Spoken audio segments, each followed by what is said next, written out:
Nexon view பார்வையாளர்களுக்கு வணக்கம். CJP நீட்டை எதிர்த்து போராடிய போராட்டம் வெற்றியா தோல்வியா? சிஜேபியோடைய போராட்டம் முடிந்து வைக்கப்பட்டதா? இதுதான் இந்த காணொலியோட முக்கிய நோக்கம். சிஜேபி காக்ரோச் ஜனதா பார்ட்டி அப்படின்னு சொல்லி ஒரு சமூக வலைதளத்தால உருவாக்கப்பட்ட ஒரு அமைப்பு, ஒரு இயக்கம். இன்னைக்கு சமூக வலைதளத்தால கெட்டு ரொம்ப அதில் லகிச்சு போய் எந்த அறிவும் இல்லாமல் வளர்ந்துட்டு இருக்கிற ஒரு ஜென்சி கூட்டத்துக்கு நடுவில் ஒரு மக்களுக்கு எதிரான ஒரு பிரச்சனைன்னு வரும்பொழுது அது ஒரு புரட்சி படையாக மாறுறதுக்கும் இந்த ஜென்சிகள், இந்த சமூக வலைதளத்தில் பயணிக்கிற இன்னைக்கு ஜென்சி மாணவர்கள் ஒருங்கிணைவாங்கன்ற காட்டுறதுக்கான ஒரு மிகப்பெரிய உதாரணம் தான் இந்த சிஜேபியோட போராட்டம். சிஜேபியோட போராட்டம் எதுக்கு அப்படின்னு பார்த்தீங்கன்னா, நீட் தேர்வில் தொடர்ந்து 20 முறைக்கு மேலே வினாத்தாள்கள் கசிஞ்சிருக்கு. அதாவது இந்த நீட் தேர்வை நடத்தி நாங்கள் மிகச்சிறந்த மருத்துவ மாணவர்களை தேர்வு செய்கிறோம்னு சொல்லி இந்த நீட் தேர்வை நடத்துறதுக்கு வக்கற்ற துப்பற்ற திராணியற்ற மத்திய அரசு, பிஜேபி அரசு இந்த வேலையை யார்கிட்ட கொடுத்துருக்காங்க தெரியுமா? ஒரு அமெரிக்க நிறுவனம், ப்ரோமெட்ரிக் சொல்கிற ஒரு அமெரிக்க நிறுவனத்துக்கிட்ட இந்த வேலையை கொடுத்து அந்த அமெரிக்க நிறுவனம் இந்தியாவில் மருத்துவ மாணவர்களுக்கான சிறந்த மாணவர்களை தேர்வு செய்யறதுல அந்த கம்பெனி வேலை செய்யுது. அதாவது கிட்டத்தட்ட 130 கோடிக்கு மேல இருக்க மக்கள் தொகை கொண்ட நம்ம நாட்டுல ஒரு தேர்வை திறமையான முறையில நடத்துறதுக்கு வக்கு இல்லைன்னு சொல்றதுதான் இதனுடைய அடிப்போடிட்ட காரணம். அப்ப இப்படி இருக்கும் பொழுது இந்த ஒரு தேர்வையே உன்னால திறம்பட நடத்த முடியலன்னா நீ எப்படி ஒரு நாட்டை ஆளுவன்றது இன்னைக்கு மக்கள்கிட்ட இருக்கிற அத்தனை பேருக்கு இருக்கிற வினா. இதுக்கு உங்ககிட்ட யார்கிட்டயா பதில் இருக்கா? இல்ல இதுக்கு சொங்கு தூக்குற சங்கிகளுக்கும் இதுக்கு சொங்கு தூக்குற நக்கிகளுக்கும் யார்கிட்டயாவது பதில் இருக்கா? ஏண்டா நம்ம நாட்டு மக்கள்ல சிறந்த மாணவன் யாருன்னு தேர்வு செய்ய உன்னால முடியலன்னா நீ எதுக்கு தலைமை ஏற்று ஒரு நாட்டை வழி நடத்துற? உனக்கு என்ன திராணி இருக்கு? அப்ப இங்க எத்தனையோ தேர்வுகள் நடைபெறுது, அதெல்லாம் இப்ப திறமை இல்லாதவன் தான் நடத்துறானா? Net, set, public service commission, அப்ப அதெல்லாம் திறமையற்றவன் தான் நடத்துறானா? ஒரு மாநிலத்திற்கான ஐஏஎஸ் ஆஃபீஸரை தேர்வு செய்யறது இந்த அரசாங்க தேர்வு தான். ஒரு ஐபிஎஸ் ஆஃபீஸரை தேர்வு செய்யறது இந்த அரசு முறைதான், அரசு தேர்வு முறைதான். இதெல்லாம் ஒழுங்க மேல உட்கார்ந்து எல்லாம் ஆட்சி செலுத்திட்டு இருக்காங்களே, அந்த பிரதமரை தேர்வு செய்யறதே இந்த அரசாங்க ஊழியர்கள் தான், இந்திய தேர்தல் ஆணையம் தான். இவ்வளவு செய்யக்கூடிய இந்தியா ஒரு நீட் என்ற ஒரு தேர்வு முறையை இந்தியாவில் நடத்த முடியலன்னா அப்ப நீ எவ்வளவு ஒரு கீழ்த்தரமான ஒரு நிர்வாக திறனற்ற ஒரு அரசை நடத்துறதுக்கு இதுதான் உதாரணம். ஓகே, இதனாலதான் இந்த சிஜேபி போராட்டம் வந்துச்சு. இப்படி வினாத்தாளர்கள் கசிஞ்சனால அதனால மனம் பாதிக்கப்பட்டு பல சிறு குழந்தைகள் தங்கள் உயிரை மாச்சிக்கிட்டாங்க. அந்த உயிரை மாச்சிக்கிட்டதுல எனக்கு நிச்சயமா உடன்பாடு கிடையாது. ஏன்னா அந்த மாணவர்கள் அந்த உயிரை மாச்சிக்கல. அந்த மாணவர்கள் அந்த உயிரை மாச்சிக்கிறதுக்கு இந்த அரசு, இந்த சமூகம், அவங்களுக்கு பெத்த பெற்றோர்கள், இவங்க எல்லாருமே காரணம். அந்த மாணவர்கள் கோழை அல்ல, அந்த மாணவர்களை கோழையாக வளர்த்தெடுத்த இந்த பெற்றோரும் இந்த சமூகமும் இந்த அரசும் தான் முழு முதல் காரணம். இதுல மாற்று கருத்தை இருக்க முடியாது. மிக வேதனையா இருக்குங்க. அந்த குழந்தைகளுக்கு எத்தனையோ கனவுகள் இருந்துச்சு. தன்னோட வாழ்க்கையை எப்படி இல்லாம பரிணமிச்சுக்கணும்னு நினைச்சாங்க. ஆனா தங்களோட வாழ்க்கைய ஒரு 17-18 வயசுல ஒருத்த முடிச்சுக்குவாங்க. நினைச்சு பாருங்க. அந்த உயிரிழப்புன்றது நம்ம குடும்பத்துல ஏற்படும் போது அதோட வலி உண்மையா உணர முடியும். அப்படி இழந்த பல்வேறு கிட்டத்தட்ட இன்னைக்கு 50க்கும் மேற்பட்ட ஒரு நல்ல படித்த குழந்தைகள் உயிரை விட்டுருக்கிறாங்க. இது யாராலையும் ஈடு செய்ய முடியாத இழப்பு தான். இதை நம்ம நிச்சயமா இந்த இந்த இழப்பு மறுபடியும் ஏற்படாத வண்ணம் தடுக்க வேண்டியது நம் ஒவ்வொருவருடைய கடமை. அவங்க நீட் மறுசீரமைப்புன்னு தான் போறாங்களே தவிர நீட்டே வேண்டான்னு போறாங்க. அதுதான் சிஜேபிக்கும் இங்க தமிழ்நாட்டுல என்னைக்கு நீட்டை அனௌன்ஸ் பண்ணாங்களோ, அதாவது நீட்டுன்றது வந்து 2013 கொண்டு வரப்பட்டது. அப்ப சுப்ரீம் கோர்ட்ல அதற்கான தடையை வாங்கி அந்த நீட் தேர்வை நிறுத்தி வச்சாங்க. பிறகு மீண்டும் அதுக்காக காசு கொடுத்து தயாரா இருக்காங்க தொழில் நடத்துறதுக்கு கார்பரேட்டுங்க. அந்த கார்பரேட்டோட கைக்கூலி தானே இந்த இன்னைக்கு மத்தியில் ஆட்சி செய்யுது. அந்த கார்பரேட் கைக்கூலிகளால மீண்டும் சுப்ரீம் கோர்ட்ல போராடி 2017 அனைத்து மாநிலத்தின் மீதும் நீட் திணிக்கப்பட்டது. சரிங்க, இப்ப அப்படி திணிக்கப்பட்ட அந்த நீட்டை எதிர்த்து கடந்த 10 வருடமா நீட்டே ஒரு முறைகேடுன்னு போராடக்கூடிய ஒரே கட்சி நாம் தமிழர் கட்சி தான். வேற எந்த கட்சியும் போராடலைங்க. ஏன்னா எல்லாருமே அவங்ககிட்ட வாங்கி திங்கிற நக்கிகள், புல்லுருவிகள், நம்மளோட ரத்தத்தை உறிஞ்சி சாப்பிடுற நாசக்கார கும்பல் தான். திராவிட கட்சிகளும் ஆரிய கட்சிகளும் இன்னைக்கு மக்களை சுரண்டி சாப்பிட்றாங்கன்றதுக்கு இந்த நீட் தேர்வும் ஒரு எடுத்துக்காட்டு. அப்படி சரி, இவ்வளவு பிரச்சனைகளுக்கு நடுவிலும் இந்த மத்திய அரசு, கார்பரேட்டான கைக்கூலியான மத்திய அரசு ஏன் இந்த நீட்டை பிடிச்சி தொங்குது? இவ்வளவு பெரிய போராட்டம், இவ்வளவு பெரிய வன்முறை, இவ்வளவு பெரிய பயங்கரவாதம் இப்படிலாம் நடந்து எத்தனையோ மாணவர்கள் தங்களுடைய சுயநலத்துக்கு இல்லாம பிறர் மாணவர்களுக்காக போராட்டத்தில் குதிச்சு தங்களோட உடைமைகளை, தன்னுடைய பல விபத்துகளை ஏற்படுத்தி உடல்ல பல காயங்களை தாங்கிக்கிட்டு இன்னைக்கு இந்த போராட்டத்தை நடத்திட்டு இருக்காங்கன்னா ஏன் சரி, இதெல்லாம் இவ்வளவு நடக்கிறப்ப இந்த அரசாங்கம் என்னன்னு பார்த்துக்கிட்டு இருக்குது. தன்னோட மக்கள் மேல அக்கறை இருக்கிற எந்த அரசு அதை செய்யாதுல்ல. ஏன் பண்ணி போராடுற, உனக்கு இது பிரச்சனையா, சரி ஓகே, அது மேல என்ன பண்ணணும்னு உடனடியாக நான் நடவடிக்கை எடுக்கிறேன், போராட்டங்கன்னு சொல்லியிருக்கலாம்ல. ஒரு அமைச்சர், உயர்கல்வித்துறை அமைச்சரோட ராஜினாமா பண்ணி ஆகணுன்றதுக்காக இந்த சிஜேபி தொடர்ந்து போராட்டத்தை நடந்துச்சு. இன்னைக்கு ஒரு குறிப்பிட்ட காலத்துக்கு பிறகு பிஜேபி இந்த ஒரு பதவி இழப்பை நம்ம செய்யலைன்னா நாளைக்கு நம்மளுக்கு ஆட்சி இழப்பு ஏற்பட்டுமேன்னு சொல்லி அந்த ராஜேந்திர பிரதான் அவரை வந்து பதவி விலக வச்சுட்டாங்க. இப்ப ராஜேந்திர பிரதான் பதவி விலகிட்டதுனால நீட் தேர்வு சரியாயிடுமா? இல்ல பிஜேபியில இருக்கிற மத்தவன் எல்லாம் யோக்கியவானா? இவன் ஒருத்தன் அயோக்கியனா? சொல்லுங்க.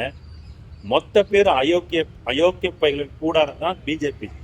இந்த அயோக்கியம் போறான், இன்னொரு அயோக்கியம் வர போறான், அவனும் அதே வேலையை தான் செய்ய போறான். அவன் மாற்றி செய்வான்றதுக்கு எந்த உத்தரவாதங்கள்? அதனால இவங்க இந்த ராஜேந்திர பிரதான்ற ராஜினாமாவை காட்டி இந்த போராட்டத்தை முடிச்சு வச்சுட்டாங்க.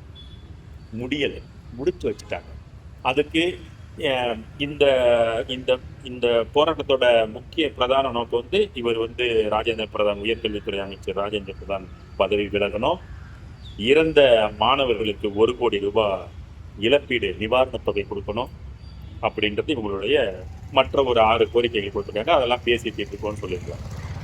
சரி, இப்ப இறந்த மாணவர்களுக்கு 1 கோடி ரூபாய் நிவாரணம் கொடுக்கணும்னு சொல்லி கேட்டுட்டீங்க, அவங்களுக்கு கொடுக்குறேன்னு சொல்லி ஒத்துக்கிட்டாங்க. யாருக்கு கொடுப்பீங்க?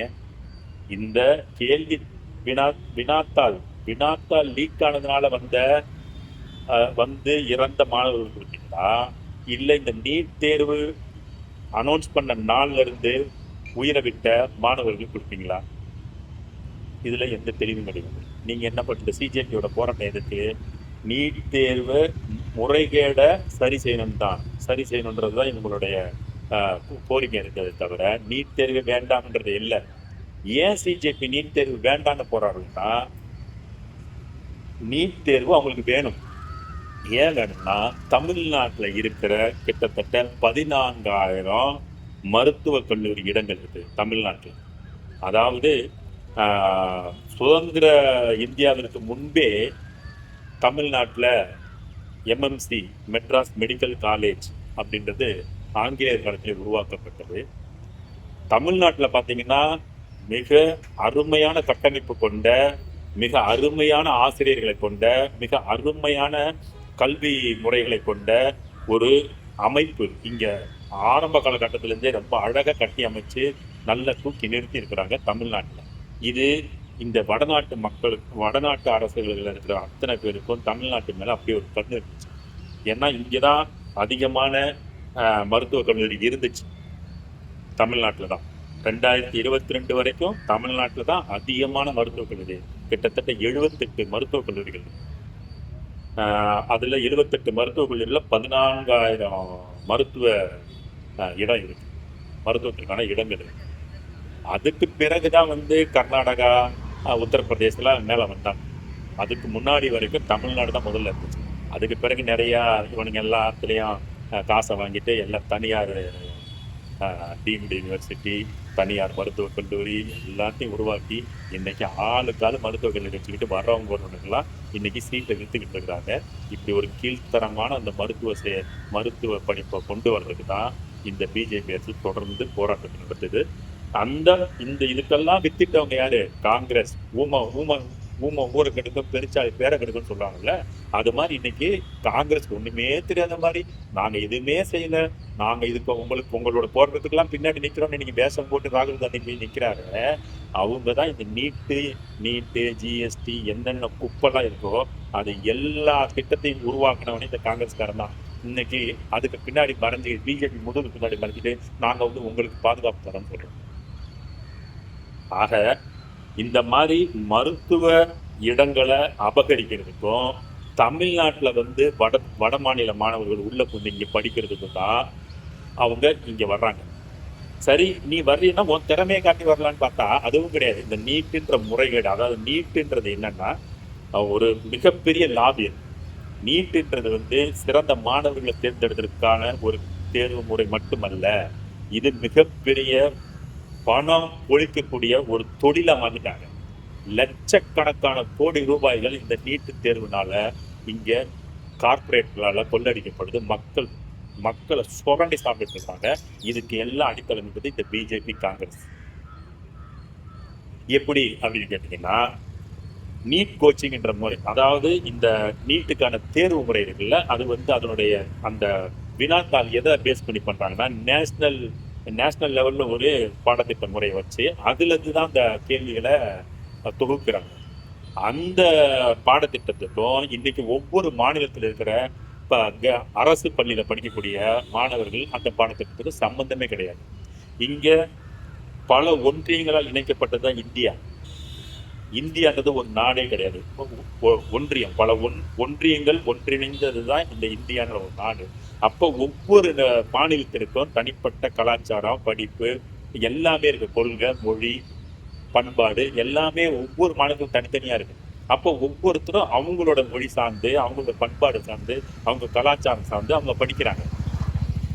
இந்தியா முழுக்க ஒரே கல்வி முறையை கொண்டு வர முடியுமா? முடியாது, நிச்சயமா முடியாது. ஏன்னா அவங்களுக்கு தனித்தனி தன்மை இருக்கு. தனித்தன்மையோட ஒவ்வொரு மாநிலம் இருக்கிறதுனால உங்களால ஒருமித்த ஒரே கல்விக் கொள்கையை கொண்டு வர முடியாது. அப்ப இதுக்கு முன்னாடி வந்து இந்த நீட் இல்லாதப்ப மருத்துவ தேர்வு முறை எப்படி நடந்ததுன்னு பார்த்தீங்கன்னா, சுதந்திர இந்தியாவில் 1947 80 வரைக்கும் பார்த்தீங்கன்னா பிஎஸ்சின்னு +2 வந்து பிஎஸ்சின்னு சொல்லுவாங்க. அந்த அதில் எடுத்த மதிப்பெண்களும் அந்த மதிப்பெண்களை வச்சு தரம், அந்த முதல் மதிப்பெண், 2ஆம் மதிப்பெண் அப்படின்ற வகையில் அவங்களுக்கு சீட்டு கொடுத்துட்டு இருந்தாங்க. அதுக்கு பிறகு 80க்கு பிறகு 80லேருந்து 2005 வரைக்கும் என்ன பண்ணாங்கன்னு பார்த்தீங்கன்னா, 80லேருந்து 2005 வரைக்கும் என்ன பண்ணாங்கன்னா, அந்த தேர்வு முறையும் அதில் ஒரு கட் ஆஃப்ன்ற முறையும், அப்புறம் என்ட்ரன்ஸ் டெஸ்ட், நுழைவுத் தேர்வுன்ற ஒரு முறையும் வச்சு அதில் யார் வர்றாங்க அப்படின்னு சொல்லி பார்த்து அதில் கொடுத்தாங்க. அந்த தேர்வு முறை அதுலேயும் என்ட்ரன்ஸ் டெஸ்ட் நடத்துவாங்க. அப்போ என்ன பிரச்சனைனா, அந்த என்ட்ரன்ஸ் டெஸ்ட்டு அந்தந்த மாநிலத்தில் அவங்கவுங்க என்ன +2ல படித்தாங்களோ அதுலேருந்து தான் கேள்விகள் கேட்கப்படும். ஸோ அப்போ யாருக்குமே எந்த பிரச்சனையும் கிடையாது. அந்த ஏற்கனவே படித்த தேர்வில் மறுபடியும் எழுத போகிறான், அதனால் பிரச்சனையே கிடையாது. அதுக்காக அவன் எந்த ப்ரிப்பரேஷன் பண்ண தேவை, ஏற்கனவே படித்த பாடம் தான். அதுலேருந்து உள்ளார்ந்து கேட்கக்கூடிய கேள்விகள் தான் அந்த நுழைவுத் தேர்வில் இருக்கும். ஸோ அதை பேஸ் பண்ணி அன்னைக்கு மருத்துவக் கல்லூரி இடம் கொடுத்தாங்க. 2005க்கு பிறகு பார்த்தீங்கன்னா திமுக திமுக தான் ஒரு கொஞ்சம் கொஞ்சம் திருட்டு வேலைகள்லாம் சரி. திமுகனாலே திருடன் தானே. அந்த திருடர்கள் என்ன பண்ணாங்க, நுழைவுத் தேர்வு அது அப்படியே இருந்தது. அதுக்கு பிறகு இந்த நேர்முக தேர்வு கட் ஆஃப் இதை கொண்டு வந்தாங்க. அப்படி கொண்டு வரும்போது அவங்க என்ன பண்றாங்க, 2005ல தனியார் மருத்துவக் கல்லூரிகளை திறக்கிறதுக்கு அனுமதி அந்த இது உருவாக்குறாங்க. அந்த அந்த அந்த அப்போ கிட்ட எனக்கு தெரிஞ்சு அது வந்து அன்புமணி ராமதாஸ் வந்து மருத்துவ அமைச்சராக இருந்தாருன்னு நினைக்கிறேன், கல்வித்துறை அமைச்சர். அப்போ அவரோட இருக்கும்போது தான் இந்த இதெல்லாம் நடந்ததுன்னு நினைக்கிறேன். அப்போ இவங்க என்ன பண்ணுறாங்க, தனியார் மயமாக ஆக்குறாங்க. அப்போ இந்த தேர்வு முறையில் உள்ளுக்குள்ளே நிறைய குளறுபடிகள் நடக்க ஆரம்பிக்குது. நிறைய தனியார் மருத்துவக் கல்லூரிகள் வந்து கோடிக்கணக்கில் கணக்கில் இல்லாமல் பணத்தை மக்கள்கிட்ட சுரண்ட ஆரம்பிக்கிறாங்க. இதை மத்திய அரசு பார்த்து இதில் ஏதாவது நம்ம வந்து மாற்றத்தை உருவாக்கணும், இவனுக்கு ரொம்ப பெரிய கொள்ளடிக்கிறாங்கன்னு சொல்லி அப்போ அப்படி சிந்திச்சு அப்போ இவங்க உருவாக்குறது. அப்போ நம்ம தமிழ்நாட்டில் இருக்கிற சீட்டை அபகரிக்கணும், அதுக்குள்ள வட மாநிலங்களை உள்ள நுழைக்கணும். அங்கே வெறும் தமிழ்நாட்டு மக்கள் படித்து மேலே வர்றான். அப்போ அதை எப்படி உடைக்கிறதுன்னு யோசிச்சு கொண்டு வந்தது தான் இந்த நீட். இப்போ இந்த நீட்டு பார்த்தீங்கன்னா இது வந்து நம்ம படிக்கிற பாடத்துக்கு இவன் நீட்டில் கேட்குற பாடத்துக்கும் சம்மந்தமே இல்லாத இருக்கிறனால நம்மளோட மாணவர்கள், அரசு பள்ளியில் படிக்கிற மாணவர்கள், இல்லை சாதாரண சிபிஎஸ்சி, மெட்ரிகுலேஷன், சமச்சீர் கல்வி, இந்த மாதிரி எந்த பாடத்திட்டத்தில் படிக்கிற ஒவ்வொரு மாநிலத்திலும் வெவ்வேறு பாடத்திட்டங்கள் இருக்கு. அப்போ அவங்க வெவ்வேறு பாடத்திட்டம் இருக்கிறவங்க இது ஏதோ ஒரு சம்மந்தமே இல்லாமல் ஒரு பாடத்திட்டத்தில் போய் அவங்க எழுதும் போது அவங்களால அந்த நீட் தேர்வை பூர்த்தி செய்ய முடியல, அதுல தேர்ச்சி பெற முடியல. அதனால இவ்வளவு நாள் நான் படிச்சது என்னால அந்த அறிவு எனக்கு இல்லையே, ஒரு தாழ்வு மனப்பான்மை ஏற்படுது, ஒரு பயம் ஏற்படுது. அதனால அந்த மாணவர்கள் தங்கள் உயிரை மாற்றிக்கிறாங்க. இப்படி இந்த முறையை நீ எப்படி உருவாக்குற? நீ என்ன பண்ணிருக்கணும், இந்த மாதிரி முறைகேடுகள்லாம் நடக்குது, ஏதாவது அந்த தேர்வு முறையில் நடக்குது, உள்ள வந்து லஞ்சம் வாங்குறாங்க, இல்லை வந்து சீட்டை விற்கிறாங்க, இப்பெல்லாம் செஞ்சு அதை அடக்கிறதுக்கான ஒரு சட்டத்திட்டங்களை உருவாக்கும். அதுக்கு தான் உனக்கு மத்திய அமைச்சர், அதுக்கு தான் உனக்கு வந்து சட்டத்தில் பலமான சட்டத்திட்டங்கள்லாம் கொடுத்துருக்குது. அதை வச்சு உன்னால செய்ய முடியாத பக்கற்ற நீ இப்படி மக்களை சுரண்டி பிழைக்கிற மாதிரி ஒரு பாடத்திட்டத்தை உருவாக்குனது ஏன்? இந்த தேர்வு முறை உருவாக்குனது ஏன்? இந்த தேர்வே நீட் தேர்வே முறைகேடு தான். நீட் தேர்வை உடனடியாக ரத்து பண்ணணும். ரத்து பண்ணால் மட்டும்தான் இந்த மாணவர்களுக்கு ஒரு எதிர்காலம் இருக்கும். இன்னொன்று நான் இந்த பெற்றோர்களுக்கும் இந்த சமுதாயத்துக்கு சொல்லிக்க விரும்புறது என்னன்னா, படிப்புன்றது வந்து இதுதான் படிப்புன்னு சொல்லி யாரு மண்டிலையும் தயவு செய்து திணிக்காது. உலகம் ரொம்ப பெருசு, வாய்ப்புகள் நிறைய இருக்கு. இது ஒண்ணுதான் படிப்புன்ற மாதிரி மக்களை பயங்காட்டி அந்த மாணவர்களை ரொம்ப ஒரு மாதிரி அவங்கள வந்து ஒரு ப்ராடக்ட், ஒரு பொருளா, ஒரு மனித உணர்வா அவங்களுக்கு ஒரு கற்பனை இருக்கும், ஒரு சிந்திக்கிற சிந்தனை இருக்கும், ஒரு தொடு உணர்வுகள் இருக்கும், உணர்ச்சிகள் இருக்குன்ற எந்த இதுவும் அவங்க எந்த பெற்றோரும் பார்க்கறதில்ல, இந்த சமுதாயமும் பார்க்கறதில்ல. ஃபர்ஸ்ட் பெற்றோர் பார்க்கணும், தன்னோட குழந்தைக்கு எல்லாமே இருக்குது, அவனுக்கு ஒரு உணர்ச்சி இருக்குது, அவனுக்கு ஒரு மகிழ்ச்சி இருக்குது, அவனுக்கு ஒரு சிந்திக்கும் திறன் இருக்கு, அவனுக்கு ஒரு கற்பனை திறன் இருக்கு, அவன் ஒரு உயிர் அப்படின்றத இந்த பெற்றோர் ஃபர்ஸ்ட் மதிக்கணும், உணரணும். பெற்றோர்கள் தங்கள் பிள்ளைகளை பிள்ளையா பார்க்கறது இல்லை, அவனை ஒரு ப்ராடக்டா பார்க்குறாங்க, ஒரு பொருளா பார்க்குறாங்க, ஒரு தொழிற்சாலை செய்யக்கூடிய ஒரு பொருளா பார்க்குறாங்க. எப்படி ஒரு தொழிற்சாலையில் கெமிக்கலை ஊற்றி அவன் என்ன எதிர்பார்க்கணும், அந்த காம்பினேஷன்ல ஒரு பொருளை உருவாக்கணும். அந்த மாதிரி இவங்க என்ன எதிர்பார்க்குறாங்களோ அந்த மாதிரி அவங்க குழந்தைங்களை அப்படி ஷேப் பண்ணி அந்த பொருளை ஆக்குறாங்க. அப்போ அவங்ககிட்ட எப்படி மனிதாபிமானம், இரக்கம் இதெல்லாம் இருக்கும்? அவனுக்கு எப்படி நல்லது கெட்டது புரியும்? அவனுக்கு எப்படி இந்த வரலாறு தெரியும், இந்த பண்பாடு தெரியும், கலாச்சாரம் தெரியும்? இது எதுவுமே தெரியாம அவன் மருத்துவம் படிச்சு அவன் எப்படி மனிதர்கள் கிட்ட போய் தன்னோட மருத்துவ சேவையை செய்ய முடியும்? அப்ப அவன் ஒரு ப்ராடக்ட் ஆகும்போது அவன் மனிதர்களையும் ஒரு ப்ராடக்டா தான் பார்ப்பான். அப்ப அவங்ககிட்ட எப்படி சேவையை நீங்க எதிர்பார்க்கலாம்? ஆக முதல்ல பெற்றோர்கள் திருத்தணும். ஏன் பெற்றோர்கள் திருத்தணும்னு பாத்தீங்கன்னா, இன்னைக்கு இந்த நீட்ன்ற இந்த அரக்கனால இன்னைக்கு கல்வி முறையே மொத்தமா புரட்டி போடப்பட்டிருக்கு.